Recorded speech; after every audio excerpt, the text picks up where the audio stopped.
अस्सलाम वालेकुम and welcome to अलीज़ी vlogs. दोस्तों, आज का वीलॉग बहुत अहम वीलॉग है। इस वीलॉग में मैं तहरीक इंसाफ की क़यादत पे खुल के तनकीद करने लगा हूँ।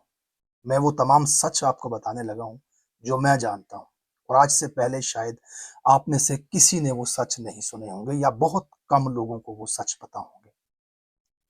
मैंने हमेशा कोशिश की है कि मैं तहरीक इंसाफ की लीडरशिप पे कोई तनकीदी बयान ना दूं, कोई ऐसा वीलॉग ना करूं कि उन पर तनकीद हो। इस वक्त हमारे पास दूसरा ऑप्शन कोई नहीं है, जो है यही है, यही करेंगे। नहीं कर रहे ठीक से, चलो कुछ तो कर रहे हैं। बहरहाल अब जरा पानी सर से गुजर रहा है। इमरान खान साहब को मिलिट्री कोर्ट्स के हवाले करने की साजिश की जा रही है हुकूमत और स्टैब्लिशमेंट की तरफ से। इस पर खान साहब ने हाई कोर्ट के अंदर दरखास्त दी है कि 9 मई के मुकदमात को सिविलियन कोर्ट्स के अंदर चलाया जाए।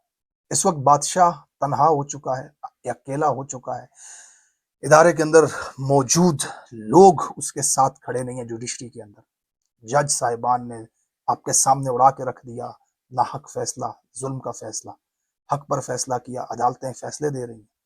तो फ्रस्ट्रेशन के अंदर कोई ऐसा एडवेंचर ना कर दिया जाए जिससे अल्लाह ना करे कौम का बहुत बड़ा नुकसान हो। जनाब अली, ये वीलॉग है आपके लिए। लीडरशिप जो हमारी इस वक्त तहरीक इंसाफ की है, आपके लिए ये एक आवाज है। आपको पता होना चाहिए कि आपका कारकुन आपके बारे में कितना जानता है। लिहाजा ये बहुत अहम है आपको झंझोड़ने के लिए, आपको होश में लाने के लिए। इस वक्त इमरान खान साहब जेल में है, उनकी बीवी जेल में है, नाहक कैद हैं, और ये पार्लियामेंट के दरवाजे के सामने 3-3 घंटे की भूख हड़तालें कर रहे हैं। गलों में हार डाल के हंसते हुए नारेबाजी कर रहे हैं, ऐसे महफिल मुशायरा हो रहा है वहां पे। केपी हाउस के अंदर लंबी लंबी टेबलें लगा के मुरख पाड़ रहे हैं जनाब, शायद चल रहे हैं वहां पे, काबे लगे हुए। मेकअप की हुई खवातीन नजर आ रही हैं जनाब, मर्द हजरात परफ्यूमें लगे वस्कटें पहने वहां पे ठंडे घास के ऊपर बैठकर याशियां चल रही हैं भैंस की आंख। उधर लीडर जिसके नाम पे खंबे वोट लेके आज पार्लियामेंट में बैठे हुए, जिंदगी में कभी 17 वोट लेने की हैसियत नहीं थी, लाख लाख वोट ले लिया भाई, लाख लाख वोट। और पार्लियामेंट के अंदर बैठे हुए हैं।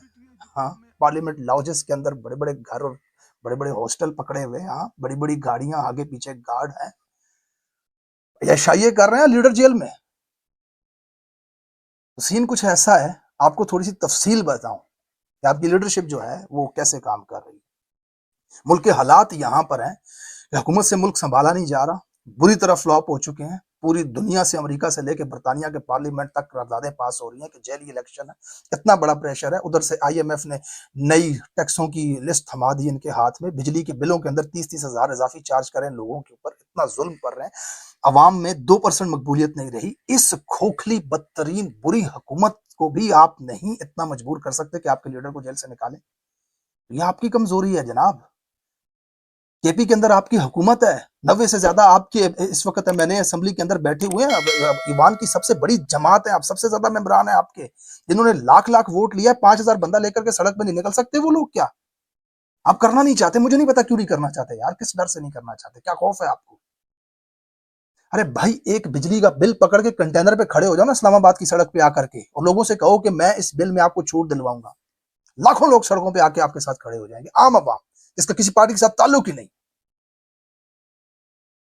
इस वक्त लोगों की ये हालत हुई हुई है।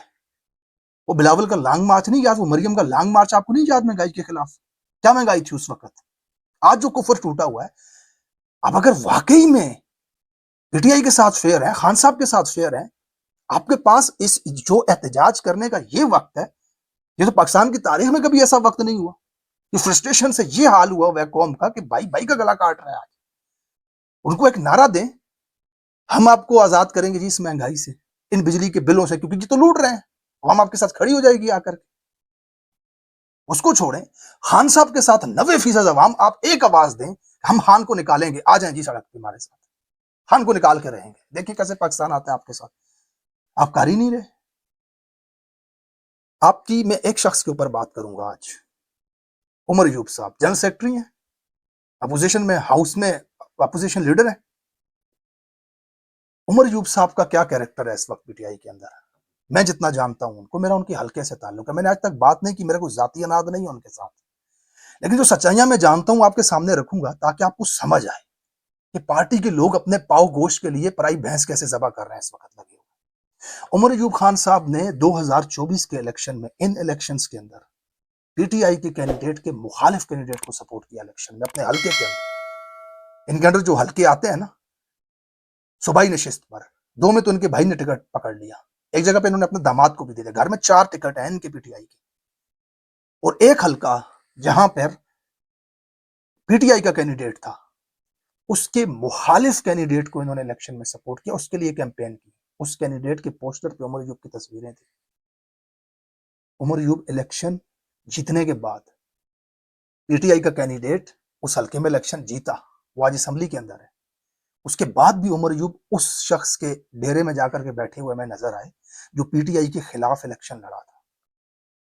उमर अयूब साहब आज हफ्ते में 4 दिन अपने जिले हरिपुर के अंदर टाउन कमेटियों में जरगे कर रहे होते हैं, पब्लिक डे कर रहे होते हैं, लोगों के मुतालबात सुनते हैं, ट्यूबवेल्स का जाकर के इफ्तिताह कर रहे होते हैं, डीसी एसी के साथ 3-3 घंटे की मीटिंग्स कर रहे होते हैं, डीसी के दफ्तर में फंड्स के लिए झगड़े कर रहे होते हैं। वहां पर आपकी ये प्रायोरिटीज हैं भाई। आप जमात के जनरल सेक्रेटरी हैं यार, छोड़ दें आप उस सियासत को। लेकिन साइकी देखें जरा यहाँ पे क्या है, सीन क्या बना हुआ है इस वक्त। सीन ये बना हुआ है कि खंबे जीत गए, जिन्होंने 40 वोट नहीं थे लेने उन्होंने 40-40 हजार वोट ले लिए, 40-40 हजार की लीड ले ली। अब इनको ये फिक्र पड़ी हुई है बहुत सारों को, जनाब इस दफा तो लग गई, जीत गए हम, अगली दफा कैसे जीतेंगे, पता नहीं क्या हालात हो अगली दफा। तो चलो बने हुए हैं तो थोड़ा से वोट बना लें हल्के में। जनाब ये उधर लगे हुए हैं, वो आपका हल्के में क्या काम है, आप तो इमरान खान के नाम पे जीते हो, इमरान खान की नशिस्त है ये, खान के लिए काम करो, लोग अगली दफा भी वोट देंगे आपको। अक्सरियत तो इन कामों में पड़ी हुई है। जैसे कि उमर अयूब साहब वहां पे इफ्तिताह कर रहे हैं, ट्यूबवेलों के इफ्तिताह कर रहे हैं। और ये क्या मस्खरी है ये। बुशरा बेगम का जेल के अंदर से बयान आपने सुना, उन्होंने कहा कि खान साहब के साथ हद तक अमेज रवैया रखा जाता है जेल के अंदर, और जो बाकी लीडरशिप है उनको तो बड़ा प्रोटोकॉल मिलता है। यहाँ पर खान साहब के ऊपर तशद्दुद की बात भी उन्होंने की। आज शहबाज गिल ट्वीट करके लिखता है, उसका भाई अगवा हुआ है और वो कह रहा है कि यार कोई पीटीआई का लीडर, कोई पीटीआई का वकील, कोई पीटीआई का कोई तंजीमी बंदा वहां पे मौजूद ही नहीं अदालत के अंदर। यार क्या मेरे भाई की किसी जनरल के साथ दुश्मनी थी? ये शहबाज गिल का ट्वीट है। अजहर मशवानी यार, उसकी कल वीडियो देखकर मुझे इतना इतना अजीब महसूस हुआ कि वो बेचारा अकेला लंदन की सड़क पे चल रहा है, पीछे से कोई सहाफी उसको आवाजें दे रहा है, उसको कह रही है तो वो रुकता है, उसको जवाब देता है। दरबदर हुआ है। उसके 2 भाई अगवा हैं, 2 भाई उसके अगवा हैं, खुद वकील कर रहा है, खुद केस कर रहा है, खुद पैसे लगा रहा है। वो कहाँ है लीडरशिप? क्यों नहीं जाकर के उनको छुड़ाने की कोशिश करते? मिलिट्री मिलिट्री जेलों के अंदर कितने लोग पड़े हुए हैं। हसान न्याजी किधर है? किसी को पता है? वीवर से मेरा सवाल है, कहाँ है हसान न्याजी? आप जानते हैं?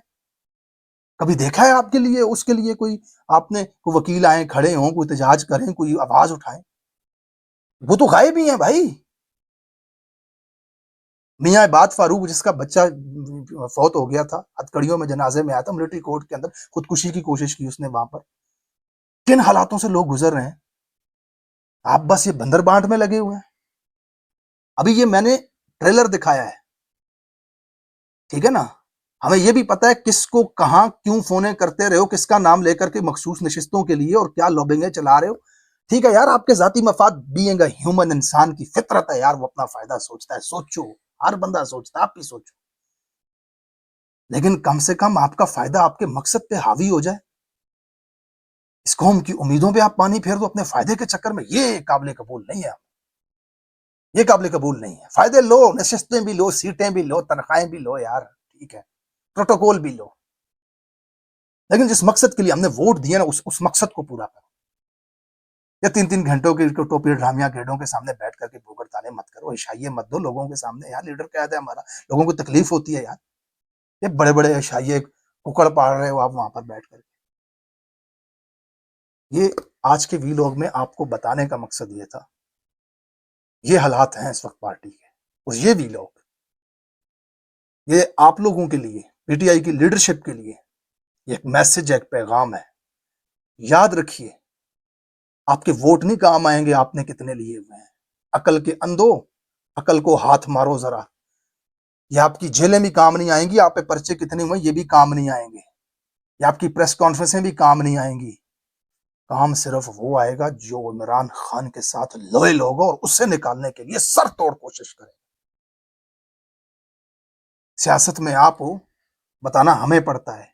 Imran Khan is the biggest leader of the history. वो इतना बड़ा लीडर बन चुका है इस वक्त, इतना बड़ा लीडर बन चुका है, वो जेल से बाहर आकर के जिस पे हाथ रखेगा वही वजीर होगा, वही मशीर होगा, वही सब होगा। उसी के पीछे आवाम खड़ी होगी, वो जिसके ऊपर भी हाथ रखेगा। और वो तुम में से किसी पर भी हाथ तब रखेगा जब आप मुकम्मल तौर पे पाकिस्तान और पार्टी के साथ मुखलिस हो। अपने जाती मफाद के लिए अगर काम करते रहोगे तो याद रखना ये तुम्हारा खेल सिर्फ तब तक चलने वाला है जब तक हमारा सुप्रीम लीडर इमरान खान इस वक्त जेल के अंदर कैद है। वो बाहर आ जाएगा ये नहीं चलेगा। सबकी असलियत सामने आ जानी। Have some guts, this is a time. बिल्कुल आप टर्निंग पॉइंट पे खड़े हैं इस वक्त। मुल्क की जो हालत हुई है, जो कुछ हुकूमत कर रही है लोगों के साथ, उठे खड़े हो, कमरे कसे अपनी और एहतजाज की कॉल दें लोगों को। भरपूर इस मुल्क के अंदर तहरीक चलाए इमरान खान की आजादी की। बिल्कुल भी हम ऐसा नहीं इमेजिन कर सकते इमरान खान साहब को मिलिट्री कोर्ट्स के अंदर भेजा जाए। ये बहुत इंपॉर्टेंट मैसेज है, कोशिश कीजिएगा इन तक पहुंचाइएगा इसे, और ये पहुंचेगा आपके लाइक, आपके सब्सक्राइब और कमेंट से इसकी रीच बढ़ेगी, तमाम लोगों तक ये मैसेज पहुंचेगा। Thank you so much for watching this vlog. अपना ख्याल रखिएगा। अल्लाह हाफिज।